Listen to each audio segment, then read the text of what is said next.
है, हमारी बच्ची नहीं है वो। क्या हम दुश्मन है उनके? हमारे दुख नहीं है, दुख है तो क्या हम खाना नहीं खाते? क्या नहीं? फ्रेंड्स, बहुत से लोगों ने मुझे कमेंट्स में लिखा है कि आखिर सपना और उनकी मम्मी का क्या मैटर है। मतलब ये कैसा है कि मतलब सपना इस कंडीशन में ऐसे में उनकी मम्मी मिलने नहीं आती है, सपना कभी मम्मी के पास नहीं जाती है।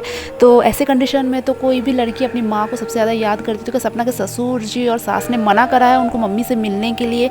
तो मैं आपको बता दूँ दोस्तों, राजवीर चौधरी के डेथ के बाद जो रॉकी चौधरी का एक मैटर हुआ था, उस वजह से उनकी सपना की सास और ससुर जी को थोड़ा सा बुरा लग गया था। जाहिर बात है, उनके दो बेटे चले गए हैं, थोड़ा बहुत बुरा तो लगेगा।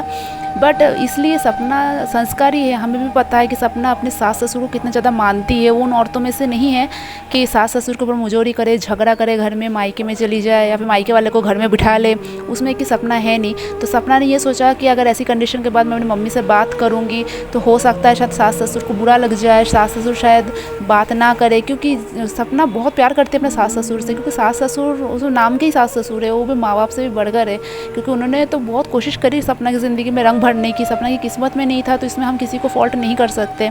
तो सपना ने कहा कि मेरी मम्मी से मैंने इसलिए बात नहीं करी क्योंकि कहीं ससुर जी को बुरा ना लग जाए, मुझे बोल नहीं पाएंगे। बट ससुर जी ने आखिर सपना को परमिशन दे ही दी कि साहब अपनी मम्मी से बात करो, अपनी मम्मी से ऐसा मत करो, तुम्हारी मम्मी बहुत ज़्यादा दुखी है। तो सपना बहुत ज़्यादा रोने लग गई थी और जाते जाते हुआ यूँ कि सपना के कानों में सपना तैयार होके जा रही थी, बट एक झुमका रास्ते में गिर गया।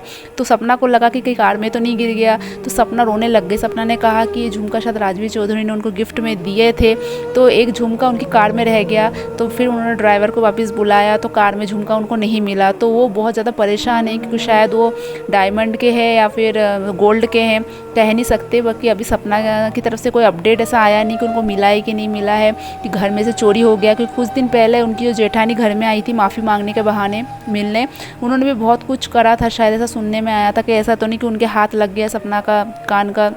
क्योंकि आपको ही पता है कि ज्वेलरी के मैटर में कोई भी इतना शरीफ तो होता नहीं कि हाथ में आ जाए तो उसको छोड़ देंगे। तो सपना मुंबई जा ही रही थी, बाकी वो अभी बीच में 1-2 दिन के लिए आई है। फिर पूरा परिवार मुंबई जाएगा जब तक ये शूटिंग उनकी ख़त्म नहीं हो जाती है।